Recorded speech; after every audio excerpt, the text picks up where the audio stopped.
എന്നെ മുഅല്ലിമായിട്ട് അയക്കപ്പെട്ടതാണെന്ന് മുഹമ്മദ് മുസ്തഫ സല്ലല്ലാഹു അലൈഹി വസല്ലം. ഹബീബ് തങ്ങളൊരു മുഅല്ലിമാൻ. ഖത്തീബിനെ ബഹുമാനിക്കാൻ ആളുണ്ട്, തങ്ങളെ ബഹുമാനിക്കാൻ ആളുണ്ട്, വലിയ വലിയ പ്രഭാഷകന്മാരെ ഖാദിമാരൊക്കെ ബഹുമാനിക്കാൻ ആളുണ്ട്. ബഹുമാനിക്കണം, ബഹുമാനിക്കേണ്ടതാണ്. പക്ഷേ അവരോടൊക്കെ ബഹുമാനം കാണിക്കുന്നവർ, മദ്രസയുടെ മക്കൾക്ക് അലിഫും ബാവും പഠിപ്പിച്ചു കൊടുക്കുന്ന ഉസ്താദുമാർ, ഖൈറുകും മൻ തഅല്ലമൽ ഖുർആൻ വഅല്ലമഹു ശഫീഉനാ റസൂലുള്ളാഹി.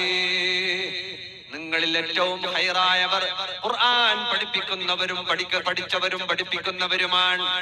ഈ മദ്രസയുടെ മുഅല്ലിമീങ്ങൾ അവർ ആദരിക്കപ്പെടേണ്ടവരാണ്, അവർ ബഹുമാനിക്കപ്പെടേണ്ടവരാണ്. മക്കളെ പഠിപ്പിക്കുന്ന ഉസ്താദുമാരെ രക്ഷിതാക്കൾ ബഹുമാനിക്കാതെ പോയാൽ ആ മക്കളോ ഉമ്മാനെയും ഉപ്പാനെയും ബഹുമാനിക്കാതെ പോകുന്നതിൽ സംശയം വേണ്ട. മദ്രസ ഉസ്താദുമാർ റമദാൻ വരുമ്പോ ആ മുഅല്ലിമീങ്ങളെ പലയിടങ്ങളിലും പരിഗണിക്കാറില്ല. റബീഉൽ അവ്വൽ വരുമ്പോ പലയിടങ്ങളിലും പരിഗണിക്കാറില്ല. മദ്രസയിൽ നിൽക്കുമ്പോ ശമ്പളത്തിന്റെ കാര്യം പറയുമ്പോ ഉസ്താദെ നിങ്ങൾക്ക് ബർക്കത്തില്ലേ എന്ന് പറഞ്ഞിട്ട് കമ്മിറ്റിക്കാർ ഹിക്മത്ത് പറഞ്ഞിട്ട് ഈ മുഅല്ലിമീങ്ങൾക്ക് കൊടുക്കുന്നതിൽ അവർ പിടിച്ചു വെക്കുകയാണ്. അവരുടേതല്ല പണം, പക്ഷേ ജമാഅത്തുകാരുടേത്, നാട്ടുകാരുടേത്.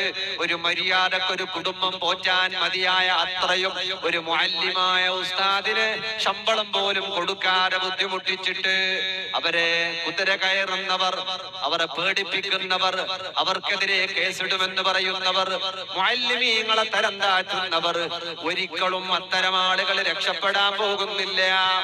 അവർ രക്ഷപ്പെടാൻ പോകുന്നില്ല. അവരെ മക്കൾ അവരോട് നന്മ ചെയ്യാത്ത മക്കളാകാൻ സാധ്യതയുണ്ട്. കാരണം ഗസാലി ഇമാമൊക്കെ പറഞ്ഞത് ആ പഠിപ്പിക്കുന്ന മുഅല്ലിമീങ്ങളുടെ ബഹുമാനം വലുതാണ്. തുച്ഛമായ ശമ്പളത്തിന് വേണ്ടി അവർ ത്യാഗം ചെയ്ത് നമ്മുടെ മക്കളുടെ നന്മക്ക് വേണ്ടി കഠിനാധ്വാനം ചെയ്യുന്ന വർഗമാണ് മുഅല്ലിമീങ്ങൾ. തങ്ങന്മാരെ പോലെ അവരെയും ബഹുമാനിക്കണം.